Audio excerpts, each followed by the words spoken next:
Hi everyone, this is Kim C, and you're listening to the Year of Underrated Stephen King. This is a one-woman book podcast brought to you by a university fiction teacher with a great passion for literary analysis and giving a longer look at the King titles in shadow and in spotlight. Speaking of spotlight, everyone, today's constant reader interview is the brightest shiny diamond. This week, I was working away on my Blaze episode when I got to chat with my lovely guest, and it was so awesome and totally terrific. I had to pause Blaze coverage for just a smidge in order to bring this gentleman to your ears. Before we get going, I have a little bit of introductory homework for all of you, and I think this is an assignment you will totally love. So before you begin this interview, you're going to go to YouTube because the constant reader in today's hot seat is none other than writer, director, producer, and actor in one of the most wonderful, thorough, educational, and simply amazing Stephen King web series, The Stephen Kingdom. So let's type that into your search bar, The Stephen Kingdom. Let's like it and subscribe immediately, and let's click on the first episode entitled The Magic of Stephen King, where you will meet David McCracken and see his genius and passion for Stephen King's writing. And then you gotta watch the Carrie episode, and then my personal favorite, as you all know why, the 1922 episode is simply the cat's pajamas. And we definitely need a cat around for all those rats about. If you know, you know. David is a highly decorated academic with a bachelor's and master's in creative writing and a master's of fine arts from the University of Southern California in the School of Cinematic Arts. He wrote, directed, and starred in the 2018 feature of Bullitt County and collaborated on the PBS web series It's Lit. I love that program so much, huge fan, which is what started the Stephen King snowball rolling down the hill. Ladies and gentlemen, I can't express enough what a lucky girl I was to have the opportunity to chat with David about our mutual love for the King's written word. Friends, this is truly an early Christmas gift and overflowing holiday miracle. Make sure you spend some time with the Stephen Kingdom, especially the 1922 episode, in order to make the last part of this interview extra fun, and then come right back to enjoy this wonderful constant reader interview with the immensely kind and inspiring David McCracken.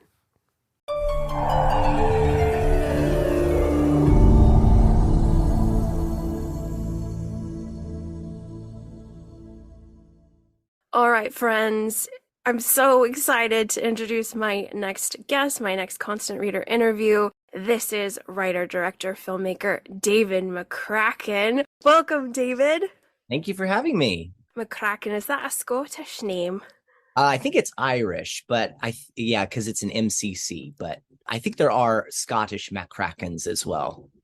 I wanted to kick off this episode by talking a little bit about your YouTube series that was launched last year, just in case some of the listeners haven't discovered it yet. Can you tell us about the Stephen Kingdom and how that came about?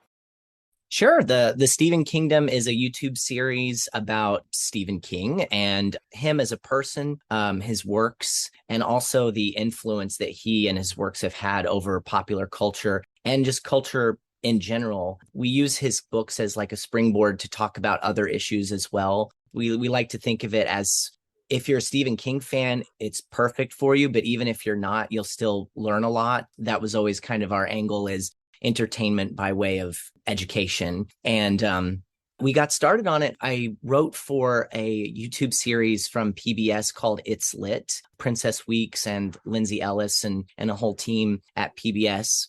And we would just do different episodes about different genres of literature, different authors. And I think at some point around Halloween a couple years ago, they wanted to do a Stephen King episode. And I very, very happily volunteered to do that one. And as Stephen King does, I also way overwrote the episode and it became really long and we had to cut it down. And at some point in the episode, I wrote in a joke that said he's got so much work.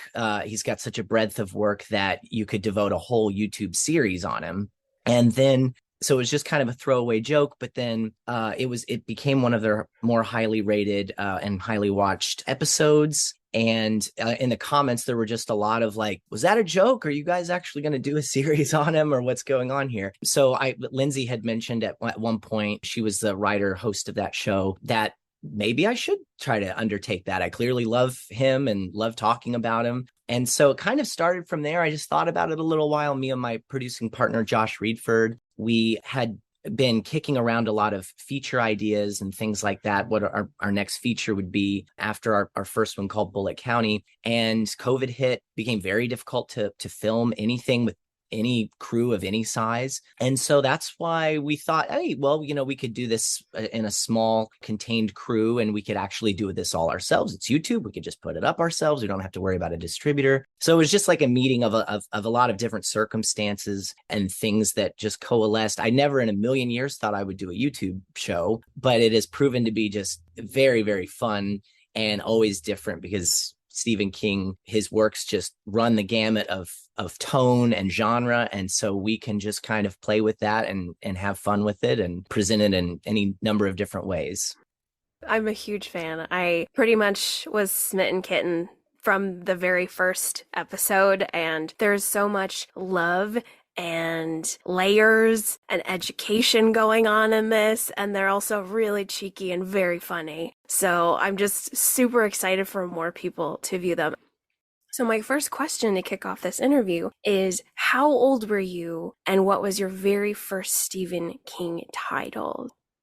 I came to Stephen King actually through the miniseries It. So I was kind of more of I was very scared as a kid, and I was more drawn to kind of sci-fi, like Michael Crichton and that kind of thing. And Stephen King, and one of the things we go into in the show a lot is that he's just so synonymous with being a horror writer that, especially when I was young, I hear Stephen King and I just didn't want to hear anymore. It scared me, just the name. And so I was more kind of influenced by his not being able to escape him in popular culture, because that It miniseries would come on. I was 6 years old, and it was on just on TV on ABC, I think. And they were promoting it all the time, and you'd see Pennywise the Clown, and it scared me.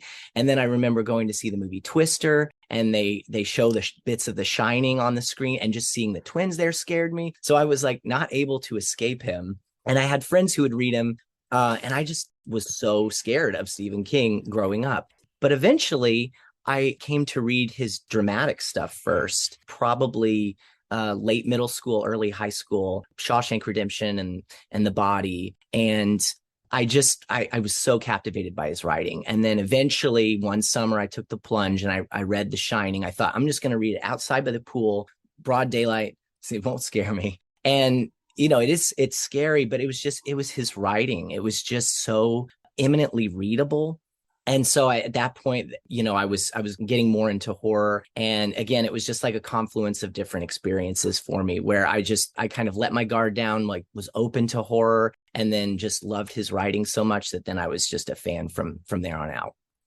Oh, we have such similar stories. I love it. I have visceral memories of being a child, like 6, 7 years old. My dad was a King fan because King was super big in the 80s, and I'm an 80s baby as well. And my dad had all the hardcovers, and he had Misery, the original 86, 87 cover with the silhouette of Annie Wilkes. And I was always mesmerized by that cover. I was always looking at it as a kid. I'd pull it out and look at it. And I was the same. I never wanted to read scary things. And then after I finished my MFA, completely burnt out of literary fiction and all the beautiful prose written by depressed alcoholics. I mean, we love it, but it was done. And then I picked up Full Dark, No Stars, and 1922 changed my whole life. Because like you said, the writing is on another level. And when you're studying the craft, it just grabs you by the heart instantly. It's like this with movies too, I feel like, where you know something's great, and it is great, and it is just so enriching to read it or watch it, but it does feel like work sometimes. And Stephen King very, very rarely feels like work. It always is exciting to just open up and read and get lost in his world, even if it's just the world we know and it's pretty straightforward and normal. It is his writing that's just so readable and just carries you along. One of my older roommates named Liz, she was a huge King fan, and we always said every time we pick up a Stephen King title or a novel, it feels like we're really hungry and you're going to sit down to a very good meal. That's a good way of putting it. Yeah. And it's just so accurate in the way I feel after I'm done. Like, I have been fed. I have been nourished. This was wonderful. So, yeah, I agree wholeheartedly. My next question is in the film realm. As a filmmaker and creative yourself, do you have a favorite Stephen King adaptation? Yeah, this one was a hard one for me when you sent the questions early, because I feel like I categorize his adaptations, but also just film adaptations in general in terms of like how different are they from the books or how similar are they? I think they're both kinds of adaptations are so impressive to me in different ways, because I mean, we've all seen so many adaptations that just do not work for a number of reasons. Maybe they do stick too close to the book and that's the problem, or maybe they stray too far. And I found that like adaptations of his work have worked in both ways. The Shining's, a great example, right? It's one of my favorite movies, but it is not a very loyal adaptation to that book at all. But I've never been really precious about book adaptations, because to me, and I think Stephen King says this is something similar, is that the book still exists. It's not like an adaptation of it erases it from existence. So if you don't like an adaptation of one of his works, the book's still there and it still lives in your mind. And so, yeah, maybe that the movie just totally missed the mark, and maybe you really would like to see somebody do the Dark Tower right or something, but it still is a book. But yeah, in terms of adaptations, other adaptations that I really like, I mean, Stand By Me, I love. And it is pretty close to the novella. And I actually like that it doesn't really take the parts from the novella that are the cutaways to his novel, because I always felt that those were like the parts that slow that novella down. But obviously they don't do that in the movie. And one of my favorite adaptations of his, though, is Dreamcatcher, because it is just bonkers. It's like they took a book that shouldn't have been a movie, they made it into a movie, and it's made by like so many people at the top of their craft. And it results in an incredibly bizarre, bonkers movie that really doesn't work, but I love it all the same. And I mean, it's Lawrence Kasdan directing it. I mean, he wrote Empire Strikes Back and Raiders of the Lost Ark, and he's directed a number of movies like Body Heat. And then William Goldman adapted the screenplay. He's the one who wrote All the President's Men and Butch Cassidy. The cinematographer is the one who shot Mad Max Fury Road. And I mean, the cast is crazy with Morgan Freeman and Thomas Jane. And it's just wall to wall, just talent at the top, and they're doing just like a crazy movie about shit weasels and alien I just love it. It's crazy. I love it. I haven't watched it yet because I haven't read Dreamcatcher yet. It's one of the Alien Kings I've been putting on the back burner, but I can't wait now. Yeah, it's weirdly faithful to the book in a lot of ways, which I guess is part of the problem, but why it's so incredible at the same time. I hear that novel is like, oh yeah, that's the painkiller book. Like he was just he was just hopped up on pain meds and writing this thing by hand. I know it's a really interesting book because, the reputation is not so great for it, but I remember reading it knowing the reputation was not great, and it reads, the beginning is very much like it's the friends and like it is very much a coming of age story. And I feel like it does feel a couple hundred pages in, the painkillers kick in, and then the aliens pop out of people's butts, and then you go, okay, that's the oxy. So looking forward to it. So looking forward to it. At this point in time, with this glorious collection behind you and such a wealth of knowledge, how many King titles has your journey taken you on? Are you someone who's just read them all, or have you kind of cherry-picked around? I've not read them all, partly because weirdly making the show takes away a lot of reading time, and whatever episode we're doing, and we're always like way far ahead of what's on the channel. I have to just read whatever we're covering a lot, and so it's like Full Dark No Stars. We started adapting the novellas in that, or adapting is the wrong word, I guess, covering or examining. But I found myself, reading that multiple times and really studying the stuff. But I'd say somewhere, including like all his nonfiction and collections, I probably read somewhere in the vicinity of 50, 60. I'm over half. But part of it is too that even though he has so many, you do just kind of want to take your time with it. Like you were saying with the meal, you don't want to gorge yourself. You want to pace yourself a little bit. Totally. I am someone who, when a new one comes out, I always like, all right, we'll see you maybe next year, Yes. couple months. Yes, I agree. The marathon, not the sprint. Right. My next question is about what you've experienced as a reader.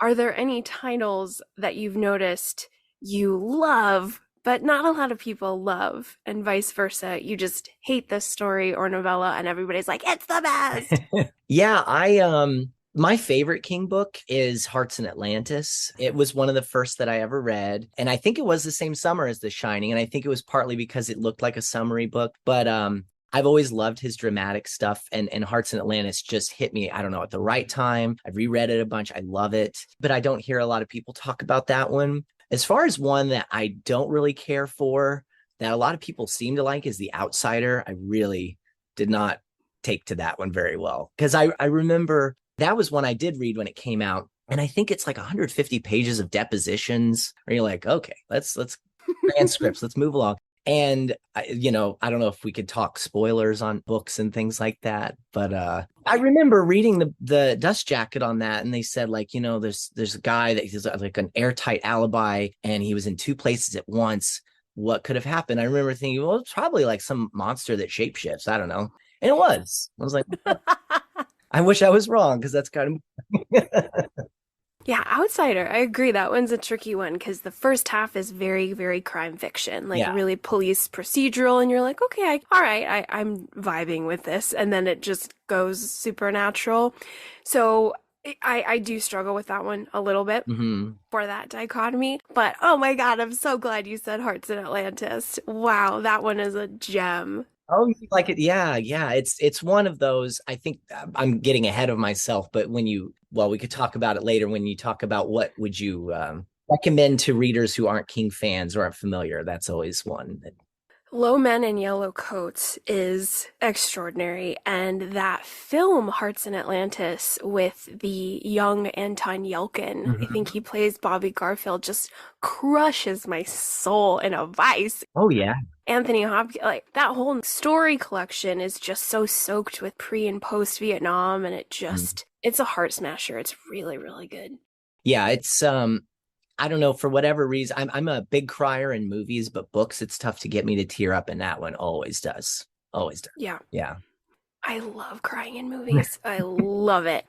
That's how I know it's a winner. If I'm like dabbing but I'm a quiet crier because I don't want to interrupt the viewing experience for everyone else. So it's very hard when you have to sniffle, but I love it. Just allergies. My next question for you, I love this one. It's just an open question. I just put it on all constant readers. What are your thoughts about The Dark Tower? I love The Dark Tower. It's definitely not for everyone. That is one you would not recommend to a non-King fan, because I think it's interesting because it weirdly can read them out of order. And I think a lot of people, it's kind of like with Star Wars, where they recommend maybe don't start with a gunslinger because it is so odd and it's so different than some of the other ones that come after that.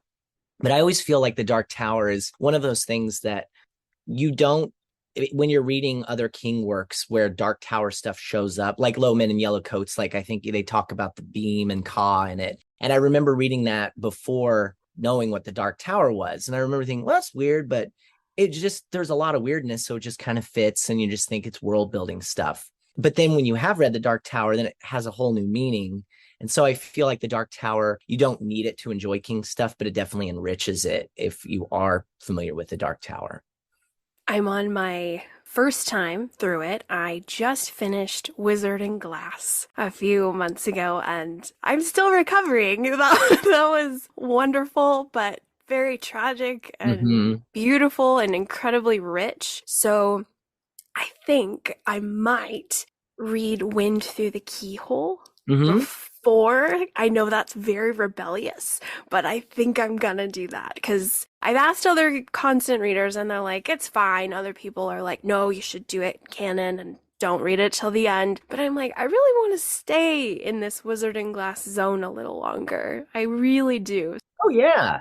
That's the thing. Yeah. And again, like they're just it's so expansive that you can read it in any order really and just get something different out of it. I don't know if you've read the seen the Marvel adaptations. I think it's Marvel that did like graphic novels of the Dark Tower, and they're really good as well. I want to check those out. I was told by a friend to like don't look at those yet because you'll want to read ahead and Yeah. then you'll know the end. And I was like, okay. So I try not to look at it, but as soon as I'm done, I'm gonna get all of them. And I've seen various pictures from some of the art. That's the word, the art. I've seen I've seen some of the art, and it's pretty extraordinary. Just seeing Susanna and DePape. Oh, right. I'm excited to hear that those are good as well. Yes, they are. My next question is about a singular Stephen King character. Do you have someone in mind who you would like to see another novel for, either a prequel or sequel, very much like Danny received with Dr. Sleep? Is there somebody who you want more of or an additional title? Yeah, it's funny. When Dr. Sleep was announced, that was my big one. Is I did want to see like what happened. Yeah, because it's such a traumatic experience, and you just want to know that maybe Danny's okay. And so that was always, I was very excited about it. And I don't really know if people what the consensus is on Dr. Sleep, because I feel like some people really don't like what he did with it and some people love it. I loved it. That's another cry book that I did cry at the end of. And so that was like my prayers were answered. There you go. But I think, yeah, there is something about like his kid characters. You would like to see what happened to them grown up. And so Charlie from Firestarter, I've always been curious about like how things panned out for her. Same. Yeah. Same. She's 9 at the end of that book, right? Yeah. Like, oh my Yeah. God. Do you have any King titles? You mentioned sort of rereading Full Dark No Stars for the Stephen Kingdom. Have you reread any of the other titles, or which are the King titles that get that reread, and what is that secondary experience like? Yeah. Again, I feel like a broken record. Hearts in Atlantis. The Shining, I just find very rereadable. I love Different Seasons is one of my favorite just titles of his in general. And the novellas are great because they aren't just gargantuan undertakings like The Stand or It are. And so you can, reread them again and again. And I just think that one, pound for pound, is just some of his best stories all in one volume. So those are the ones. It is funny, like for somebody who's written so much horror, I'm just so attracted to like the stuff that's not straightforward horror, but still horrific. I mean, being wrongfully imprisoned in Shawshank Redemption when you know you're innocent, that is true horror. I love it. I love Different Seasons as well, but the one that, Apt Pupil absolutely wrecked me. And it's scary too. I mean, it's thrilling. Yeah. Yeah. Very, very intense. The human darkness, like human evil, is something that I think King does exceptionally well, in addition to gothic horror and all that good stuff. But human evil, I love Different Seasons, and then I'm like, oh yeah, Apt Pupils in there, great, okay. So I struggle with it a little bit because it's so powerful, it's so disturbing. It's kind of like a slime trail in my mind a little bit. Yeah, for sure. Yeah, there are some books like that make you just feel icky at the end of it. 100%. And so it's not often, but every now and again, I'm like, when I encompass the title in my mind, I'm like, oh no, okay. We're just going to tiptoe around that one. Yeah. Summer of Corruption. I was just going to say it's the summer one. Yeah. Let's go away from that.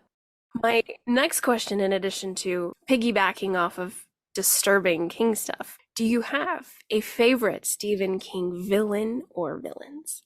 Yeah. This was an interesting question because I hate being the guy who's like, well, it depends on how you think of that. But it is, there's the villains that you kind of love to hate, like Pennywise but in terms of villains that I think are the most interesting are the ones that maybe aren't straightforward villains. Like I think there's an argument to be made, obviously, like Carrie just goes berserk at the end, but she's very much not a villain, but she destroys a whole town. And same with Jack Torrance, he's more complicated than just the villain. So I don't even know if you categorize them. I've always thought probably the scariest creation that have always stuck with me for him, so I wouldn't call it my favorite villain, is Rosie's abusive husband in Rose Matter. I found that, but that talking disturbing books, I found that character very scary because he was a cop, so he had all these resources at his disposal, and he was so relentless. And just when you think Rosie's one-upped him, he just keeps pursuing her, and I just found that character so scary.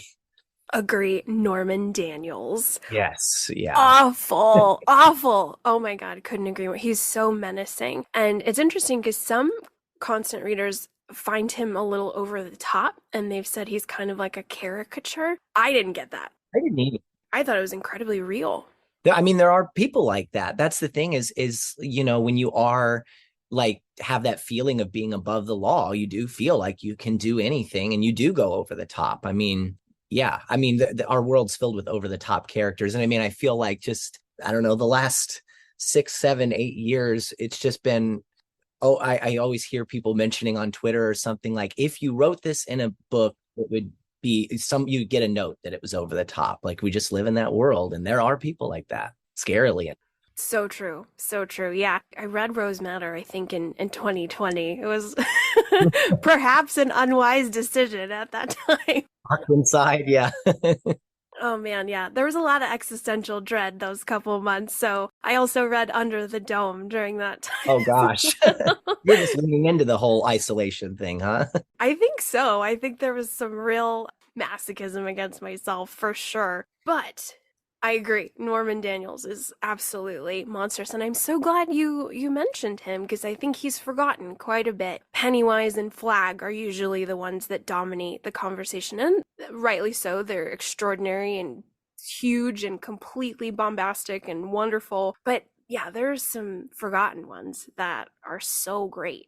Yeah, that's why the favorite villain thing is such an interesting way to phrase it, because, I mean, I'm sure you have this too, where there's horror movies or where you love rewatching them because they're kind of like, they scare you, but there's something about them that is enticing. But then there are horror movies that are almost so effective for you that you just never want to see them again. And so, yeah, somebody like Pennywise, you love to hate him, and he is, just like you said, bombastic. People can dress up for him as Halloween, but I don't think anybody wants to dress up as Norman Daniels. Totally. I think that's perfectly said. Yeah, that makes so much sense. Nobody's gonna put a bull mask on. No. I hope. Terrifying.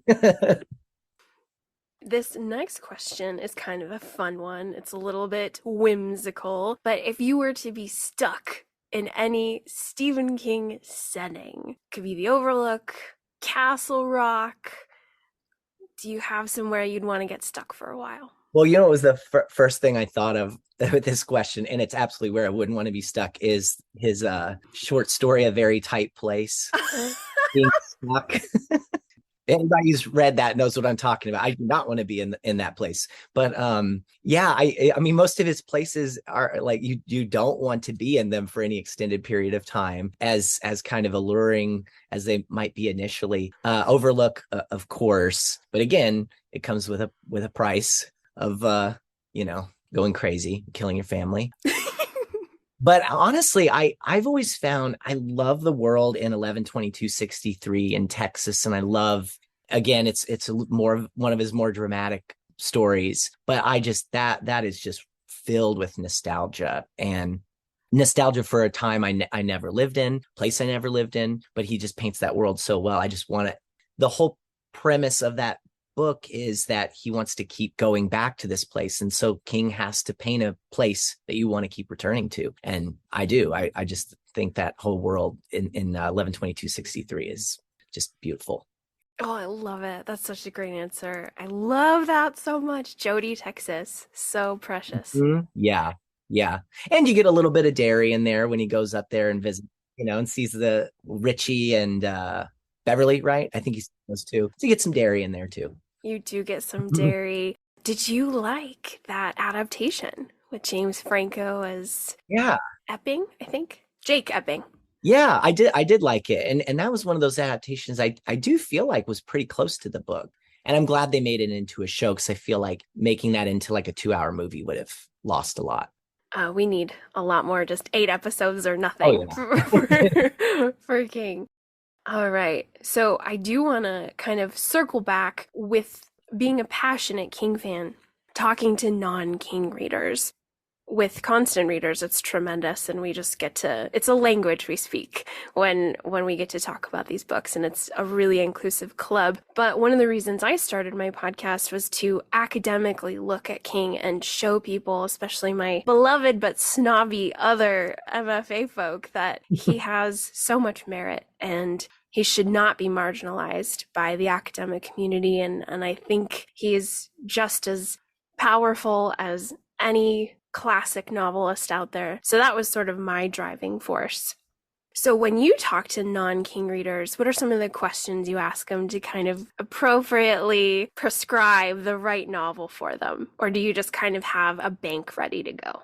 I generally I think I go back to kind of what got me into King, because I do feel like that I mean, if somebody's a horror fan, then open season, go for, like there, you can't go wrong. But I feel like the one, and again, it's why our first episode of the Stephen Kingdom is so devoted to what you were talking about, which is like he's not just a horror writer, quote unquote. I mean, he's so much more than that. And so I feel, having been one of those people who shut him off for so long because of that reputation, I always want to recommend something that's not just a straight down the middle horror book. And I feel like, even though Hearts in Atlantis is my favorite, like you were saying, because he's more than just a popular novelist too. He plays with the form a lot. And a book like that is so unusual because it is 5 stories, it's 2 novellas, and it's 3 stories, and they're interconnected through a theme and various side characters, and each story is in its own tense and POV.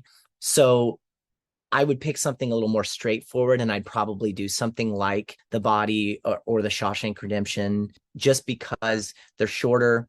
They're just like a nice little way into Stephen King that are a little more straightforward. And I think people also are more familiar with those movies. And so it's just more comfortable to then dip your toe in the water and then get into some of the weirder stuff after that. The advanced King section. Yeah. I support that. That's awesome. I'm so thrilled that you have such a love for Hearts in Atlantis, because that is an underrated King title, and it doesn't get a lot of exploration, and it is extraordinary. But like you said, it's the little weird bunny. It's different. It's very experimental, but the theme ties it together, and the passing of time is pretty extraordinary. So I'm really glad there's love for Hearts in Atlantis, because that one just needs more eyes on it. It needs to be more mainstream for sure. I agree 100%. And if we can help that, excellent. Right? Our holy message. May it be heard. My next question is in regards to Stephen King females. I know that Stephen King, in my analysis over the years, I'm like, this guy's really a dude writer. If dude writer is a thing, like there's a real masculine voice. But some of these female characters are absolutely unforgettable. And one of the projects or themes I'm really exploring is the women of Stephen King. I'm really looking at what he's doing with archetypes and the dark goddess and the victim and the revenge and all this really fun stuff. That's kind of what's in my current stew pot. So this question is about your favorite Stephen King female. Yeah, like you said, there's so many.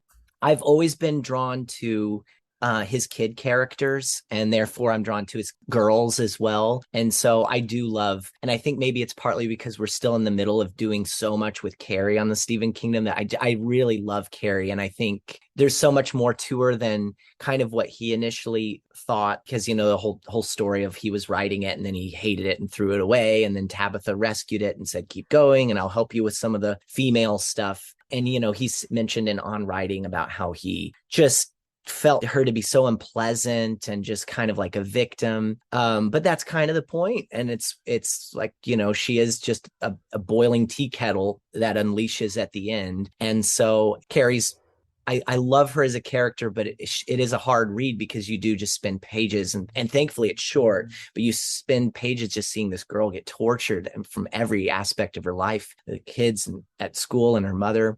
And so there is kind of a catharsis to seeing her go, unleashed, even though it's still tragic. But I've found her to be more interesting the more we examine her in the show, because she is, I think, more than just that surface level victim. And we mentioned Charlie from Firestarter. I love her as well. I just love these.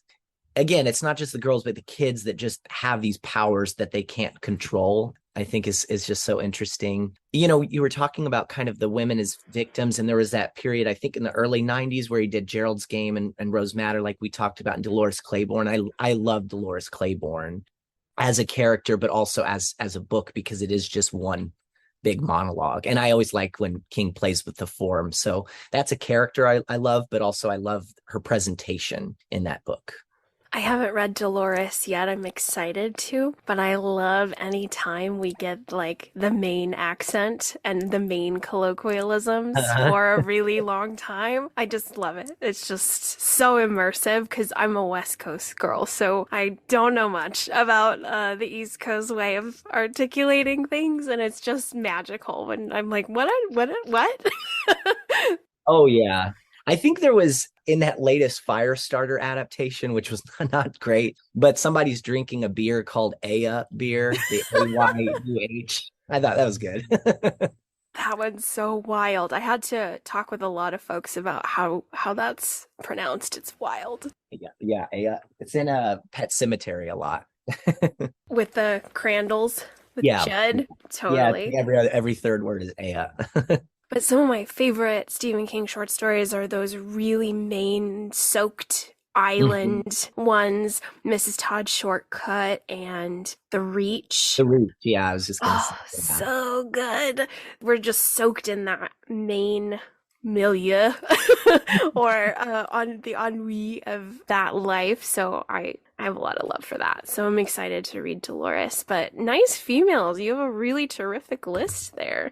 Well, there's no shortage of them. I mean, yeah, he does, for somebody like you said who does have a masculine voice. He is always, I think, trying to challenge himself, to varying degrees of success. But I always appreciate that when authors really try to write outside their experience, because it is all about empathy. And if he just wrote a bunch of straight white male characters, I think it would get boring pretty quickly. Totally. Yeah, and I'm really enjoying King in this last decade of works. I've noticed a real big difference. I think before, not necessarily channeling the Bachman way of writing, but there's just a lot more like, I'm going to say what I say and I don't care. Yeah. Total devil may care in the writing. And it's kind of great because it is what it is. And you're like, all right, this is the experience. But in this last decade, I don't know if it's just him aging or something, but there's almost like a different kind of softness and awareness that's really powerful. And I think that's explored a lot with Holly Gibney. Yeah, I agree. I think that especially if you know his politics and he is very upfront about it on Twitter, you just know that his heart's in the right place. Like even if he in somebody's opinion might whiff it or just doesn't stick the landing for some kind of character that isn't a straight white male like him, he tries, and his heart's in the right place in doing that. Absolutely. Keen observation indeed. My next one, I'm just staring wildly at this beautiful King collection you have. So this question is in reference to, if you haven't already received a signed Stephen King novel, what would be the one title you would take to get signed by him? I have not, so this is pure conjecture, but as much as I love Hearts in Atlantis, like we've said, I think I would go with On Writing, because that to me is that's one. I'm sure you as with such a background in writing is, I don't know how many times I've read that in totality and pieces, but that one is, as his memoir, just also does feel the most personal in a lot of ways. And in the circumstances that he wrote it, like after having that near-death accident, if there's an urgency to it, and it's for somebody who has written so much and has lived such a life, it's very brief. And it's so controlled as being both, like it's called a memoir of the craft. And so, yeah, I think of all his books, I would like his signature on that one. Oh, that's awesome. That's so perfect. It is one of the most inspirational texts. It's just so great. It's Mhm. so great and funny. I think that's what I love so much about Steve is not only is he just this powerhouse of a creative mind in fiction, but he's just so funny. Like such a average Joe who's really cheeky and very funny. Yeah, that was partly why we wanted to inject our series with humor. I mean, it's not always probably the type of humor that Stephen King might have, but he is, like you said, really funny. And in a book like On Writing, he does present something, a lot of very touching bits from his life, and also great advice, educational advice, advice about life and writing in funny and accessible ways. And yeah, nobody does it like Stephen King. Yes, so perfect. My next question is about your top three or your top five in your Stephen King journey. What's on the shelf and kind of how and why did it get there? Yeah, Broken Record, Hearts in Atlantis, of course. The Shining, because of it unlocked the rest of his horror books for me. But also, yeah, I just feel it's one of his best different seasons, because that one is just such a treasure trove. I like mixing it up with some of his books that bring you into a whole world, and then others that just are little bite-sized nuggets. I would On Writing, of course. I would also do Skeleton Crew. The Mist is one of my favorites, but I also think Pound for Pound, I think, has his best short stories in that one. My favorite ones, anyway. So good. Such a great list. I just read Skeleton Crew this year, and there's some gems. There are some Yes. absolute gems in there. The Reach is one that blew me away. Mrs. Todd's Shortcut. I also really loved Uncle Otto's Truck. Yeah. That was so cinematic for me, and I couldn't stop thinking about like Paul Thomas Anderson and There Will Be Blood. I don't know why. I just was like, this feels like this could be that film.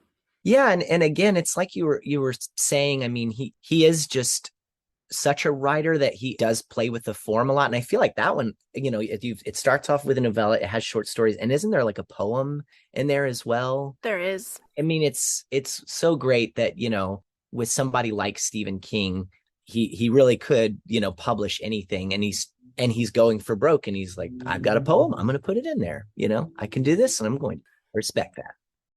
So this is actually a Rogue Wave question. Right. Yeah. Off books. So being a filmmaker, writer, actor, if you had carte blanche to either remake a Stephen King adaptation or pick one of your favorites and do something for the very first time, is there anything that you would want to do a dollar baby for, or have like a huge unlimited budget to do a giant feature? Well, let's see. Looking behind me at the shelf, I would say, let's see. I There's a few of them. Okay, so Yay! I would like to do I love the Langoliers, and that, if anybody's seen that mini series recently, it has not. It's really well in a number of ways, and I just love just a world that is devoid of people, and I love hearing the sound of them impending. So I've always loved that, and I feel like that could be good for a remake. And I always think practically too, like, oh, that also wouldn't cost that much money. And I also would, I think Cujo would be a really good. I love the original movie, but there's just something so primal about just an animal that is not evil. It's just rabid, and that it's relentless. And I love just the being stuck in a car so close to being able to get to safety, but just not close enough. I love that it's really hot in the car. So, if you roll down the window, he's there. So yeah, I do like, yeah, those two I think would be fun adaptations. I also maybe don't have the confidence to tackle something so iconic, like something like, I mean, it obviously was just remade and things like that, but I think those kinds are just so monumental. I'd be too nervous to touch them initially, I think. What I would try and remake, and I'd probably ask your help on it actually, I would ask for you to be the director. I think Christine needs a desperate remake. I just read it for the first time a couple weeks ago. Loved it. And then I watched John Carpenter's film. Hmm. And I'm like, oh, this is just a double car movie. This is just a rotten car. And the novel itself has very little to do with that. And it's about friendship and possession and this destruction of a family unit, and none of that is in the film. And you just have a really cool special effects movie for the time. You're like, okay, like there's some cool shots. I liked it, but I was like, no. And what's terrible is I think the film Christine, that's what sticks in people's minds. And so Christine, the novel, just kind of gets swept under the rug of like, oh yeah, that evil car movie, that evil car. And you're like, no, that's... I think you're going to get your wish, though. I think they announced that they are doing it. Brian Fuller, who did the Hannibal show, I think he's doing it. I haven't heard anything about it in a while, but I think you might get your wish. And if anybody can do it, he can. Oh my God, what amazing news. There you go. So see, I'm off the hook. I don't have to direct it. Excellent. I really, really hope it's not an updated version of John Carpenter's vision, because I mean, there's cool stuff. It's a very cool movie in terms of how it was filmed and what they did, but it's like there's a really deep story there with these friends. And what I like is King has the popular guy who is friends with the nerd, and it's like, usually you don't really see that. So there's something very deep there that really could have been explored more dramatically, just better. So, oh my God, I'm hoping we get a much stronger adaptation. Yeah, we might. That's about all I have. This has been truly amazing. So before we go, can we get, if you're allowed, any sneak preview on the next Stephen Kingdom episodes that might be up soon or in the future? Yeah, we're actually in the middle of kind of revamping the channel a little bit. As you know, our episodes don't come out as frequently as they should and could, just because they're so immersive and long. And so we're going to be doing a lot of more short episodes that come out more steadily. So for the foreseeable future, we basically are alternating between novellas from Full Dark No Stars and Carrie, because Carrie, even though it's so short, is so loaded with so many things that King will carry on all his other books. We get into that kind of the thematic stuff that he will explore later, but also it's so wrapped up in an interesting publication history. Tabitha rescuing it, him kind of coming off of it, making decisions on should he do another horror book or not. There's also just a whole history about the books that he wrote pre-Carrie, and some of them became the Bachman books and some of them never saw the light of day. So we get into that. So there's a lot of like shorter Carrie episodes that will kind of like come out every, 3 or 4 weeks. And then there'll also be some Full Dark No Stars. And then we also are lucky enough to be able to interview a lot of horror writers and people involved in Stephen King in his world to some degree. So we'll also be having interviews throughout the year as well for the channel. So for this foreseeable future, it's Full Dark No Stars and Carrie. And we might, get a wild hair up our butts and do a short story here and there. But yeah, we're deep in Carrie land currently. Oh, I love it. I'm such a huge fan, and because Full Dark No Stars was the very first King title I ever read, I could not be more celebratory of what you're doing. It's just phenomenal, and oh man, the 1922 episode is so tremendous that I just hope everybody stops everything and just go watch it. Please read this short story first. You'll enjoy it so much more. I was talking to my boyfriend and so excited about today's Constant Reader interview. And he's like, don't talk too much about the rat because you love the rat. And I think I got him. Got him right here. Oh my God. He's so cute.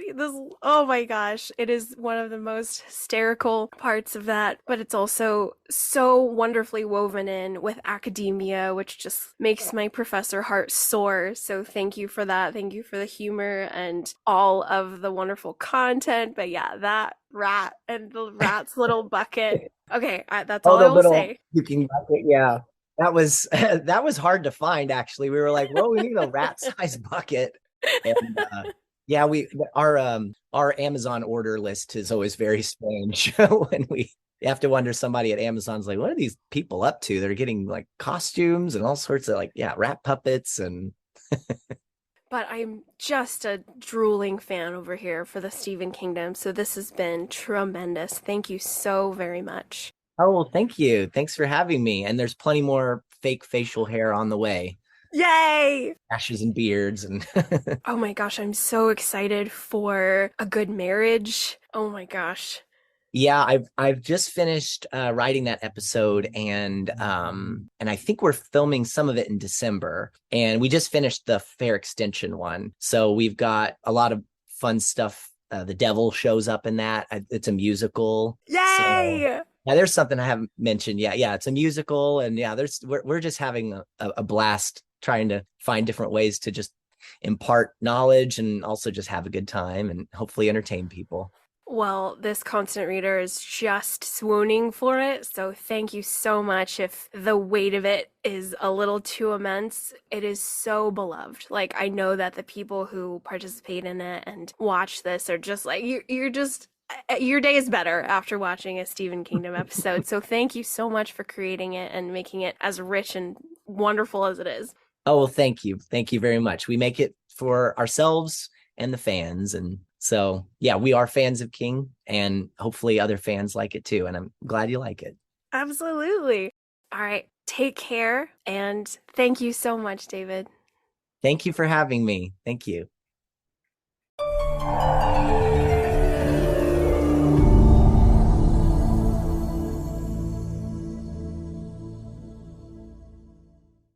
Wasn't that the best? Oh my gosh. Thank you all so much for listening. And thank you mega mucho to David McCracken for being so cool and kind and spending some time with us.